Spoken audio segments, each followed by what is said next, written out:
everybody.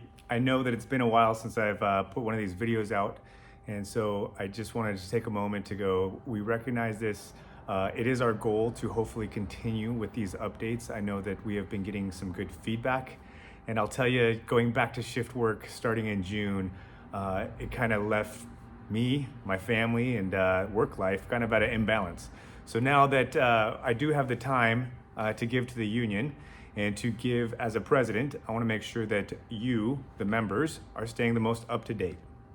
So just a couple of updates that I want to provide for everybody is that this last Thursday we had our local meeting where every bargaining unit was in attendance. If you missed that meeting, we did present our strategic plan that we have been kind of working on at an e-board level since March.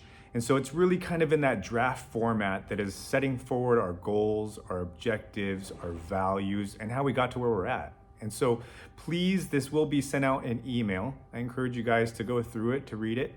And if these goals align with the membership, or if there's something different that needs to be revised or added, this is the time that we are seeking input, but it will also help drive where we're going in the future so that we aren't just transactional, putting out spot fires daily, but that we're transformational and going, your executive board at the direction of the membership is also going, hey, this is where we see ourselves in a year, in 5 years. So what we are looking for is to bring this back again at the November meeting and to present it, to look for input, but to work on trying to get to a final draft for the membership to ratify it. And I think that's where it will really help myself. It'll help the executive board, and it'll help the membership know, hey, when we make decisions on where we're going in the future, it's based off our strategic plan. And so please thank the rest of the e-board members. Everybody has put in diligent work to go, these are the goals that we see, that hopefully the membership sees. But we've also worked with President Dennis Lawson and IFF District Vice President Ricky Walsh to help really facilitate and going, where is our direction and what is our purpose? And so please look for that. That will be sent out in email. You're also going to see a notification for every member within Local 726. We have a vote that was moved to referendum at the last local meeting to really kind of make some changes to our CMBs.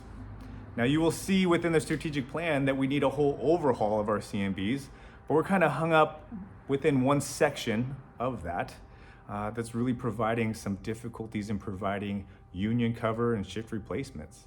I know that everybody is overworked and has the opportunity to grab overtime. And I know that we've also been in a state of, in many bargain units, mandatory. But in order for us to get our work done on your behalf, it's really through that union cover or union shift trade replacement. And so we see that we're kind of hamstrung in being able to go, hey, we're going to compensate people at $25 an hour, that you also receive a 1099 at the end of the year. And so our goal and our intent is to take that exact verbiage out of the CMBs that says a union cover will be paid at $25 an hour and move that towards a policy that's budgeted, that's a line item. And I'm going to tell you right now, our goal is to go, hey, we need to stick within our due structure that we currently have. And so where we're trying to go as an executive board is let's reduce the amount of shift trades. We aren't using as much that has been budgeted for, so let's budget a lower amount, but let's look at increasing that wage per hour. And really where we would like to hopefully see this land is to at least, at a bare minimum, set our union cover to what a first-class firefighter is making. Now, if we talk about overtime, we have plenty of different overtime rates, but I think this is more of a discussion for the executive board to bring back to the members regarding what a union cover policy should look like. And within policy, that's something that we can easily change. Within the CMBs, it is more structured and difficult, takes 2/3 vote. Also needs to be sent back to the IFF to be reviewed and approved. And so this goal is to, hey, can we lift this out of here? And the intent is not to hide anything or to spend more money and come back to the group for an increase in dues, but it's to live within our means and to get more members the ability to go like, hey, how do we get union covers for the e-board, and how do we pay our membership for those union covers so that we can take advantage of it? Right now, we've been putting out union covers and they've been difficult at most to find people that help step up and work for us. So if it is the pay, we want to take that issue or conflict away. Also, there's a few of us that just did get back from Colorado Springs, where we honored and they recognized Brother John Gardner and Brother Larry Spahn on the wall this year, and it was very nice, a very touching moment and movement. Please thank, if you know anyone that had went, please thank those members that went. Most of the honor guard also had the opportunity to go, but both the John's parents and Patty, who's Larry's wife and family, were in attendance, and it was just a great opportunity for us to stand alongside them in recognition, going, hey, you are a part of our family just as much as we are a part of yours. As far as some state council updates, really with the state council, the epidemiologists within the state, within the nation, are working to establish what other cancers should be moved to presumptive language. And so with that, that's through the state legislation. There are more cancers, NIOC, the Cancer Institute, moved firefighting and our profession to a level 1, which is the most extreme.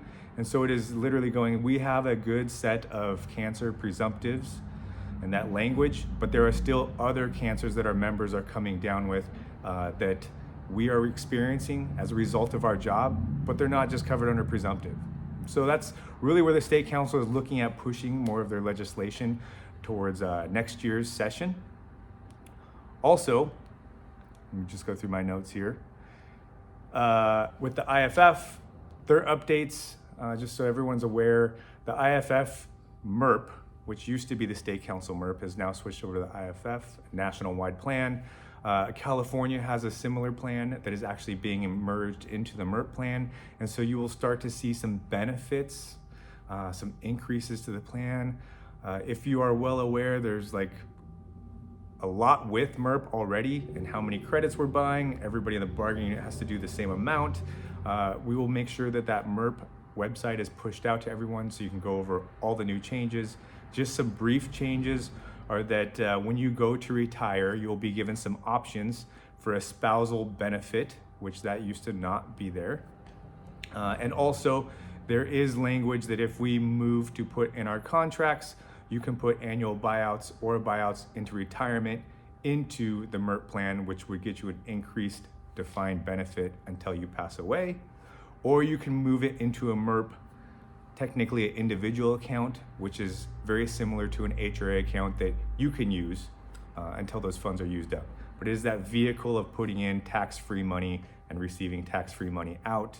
What is a little bit better than our HRAs when you go to retire is that with the MERP, when you invest it, no matter how much you invest, it takes about 5 years to earn back what you've put in.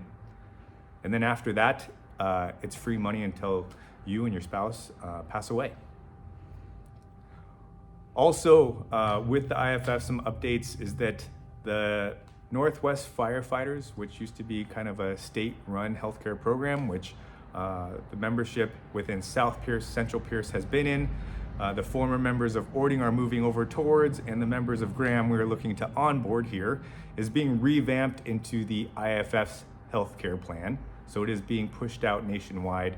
There are many other members and locals coming onto this plan, but for this year, the rate increase is gonna be 8.7%.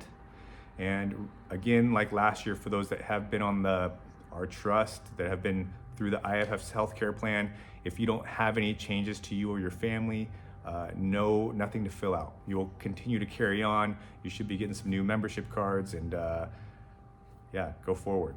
For those of you that are coming over, whether you're in Graham or the former Orting, I know that this is a new plan that you're coming onto.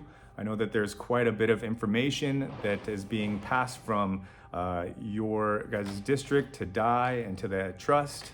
I know that there are a lot of members that are going through, I gotta find a new doctor. I gotta go through the same process to get my meds that I just had on my other plan.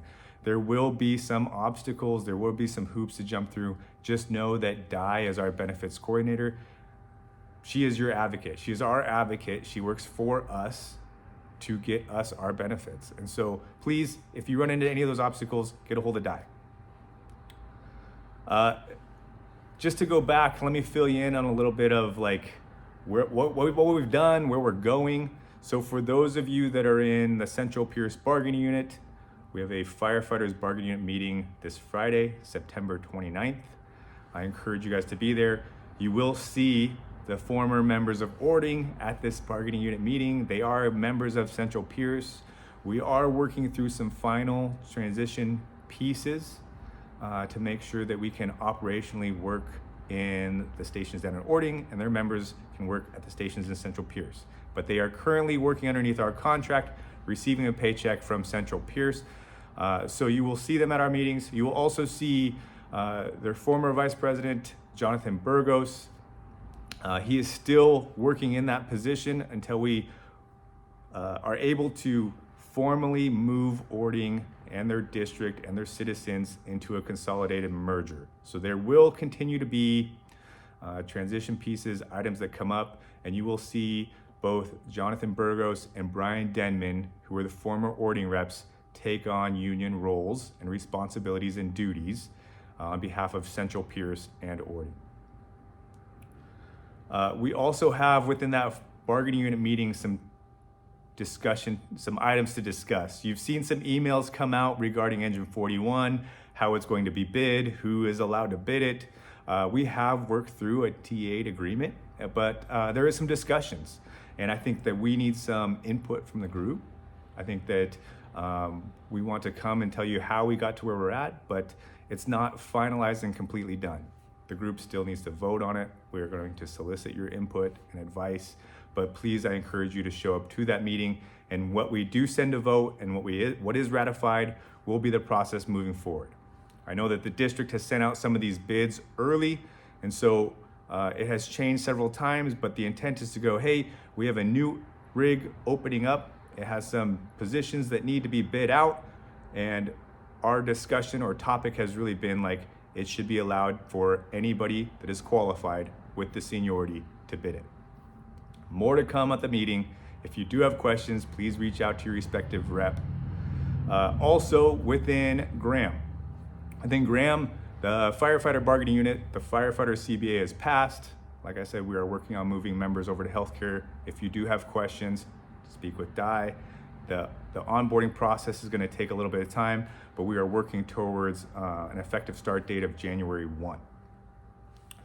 For those of you that are in South Pierce, we are working through some issues within LMC. We've discussed this at your last bargaining meeting briefly, but the district has really taken a stance. The fire chief has taken a stance on really interpreting language within the contract, outside the contract, that we as an executive board and as your labor representatives have felt like we have kind of a different opinion on.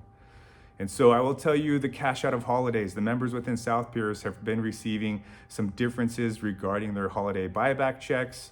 The district took a stance that longevity, premium pays were not included. And we have always felt like, hey, within past practice, within what's in the CBA and defined, it has always been included, and even within state law.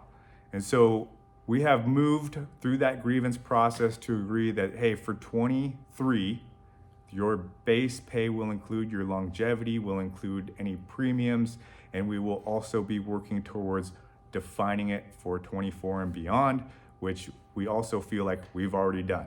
So some of these conversations that are taking place, I will tell you within that employer group, we have been working through conflicts, issues, but we are not afraid to go, hey, if we are at an impasse, we will exercise our right. And that is through the grievance process, through the ULP process, and through mediation and arbitration if need be. There's also been some issues regarding shift trades.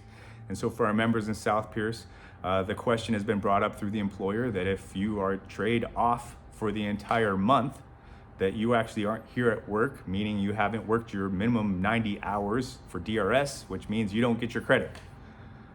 We absolutely believe, based off what the contract says, is that, hey, shift trades are a mutual agreement between the members, and the district, the employer shouldn't care. So again, these are some other conflicts we are working through, but it just seems to be one after another.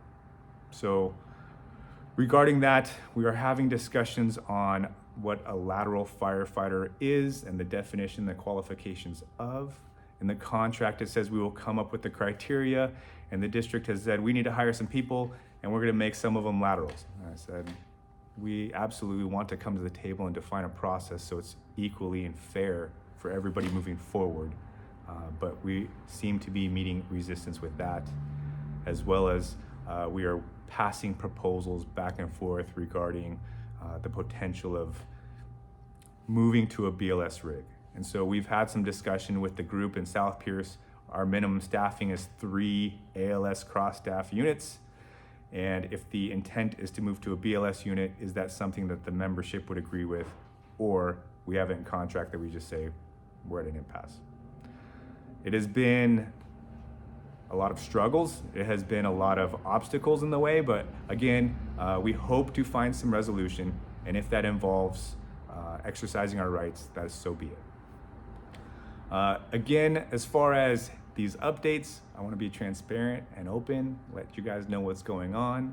Across this local, across our union, we have had a lot of discussions with the fire chiefs in this county to talk about some regionalization efforts and some consolidation efforts. I will tell you there's nothing in writing and set in stone besides the Orting and Central Pierce consolidation or contract for services.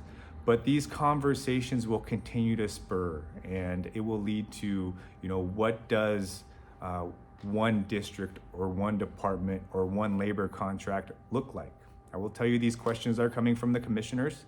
These questions are coming from the fire chiefs, and these same questions are coming from labor.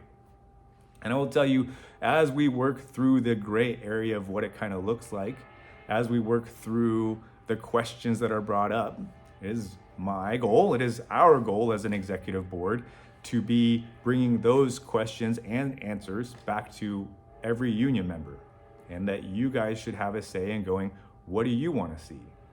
Now, just know that a fire chief or the district can make these decisions to go, we're going to regionalize, we're going to consolidate, but it is our job to make sure that we bargain the impacts. And so it has always been our priority that nobody loses any position, title, rank, pay, and that if we are going to do something on a much larger scale, that we want to write and we want to help come up with a labor contract that incorporates all of the best of every contract.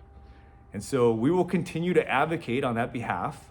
But what we do see is hey, all of our stations, even within this local and outside this local, we're doing just enough to get by, right? With our response times, with firefighter safety. It is our goal to make sure that we have enough firefighters on scene and that we stay safe. And so that means, hey, we want to see some 4-person engine companies, 5-person ladder trucks. We want to make sure that what we're being held accountable to is well within our job description, and that we're compensated and we're given the same benefits as everybody in our union.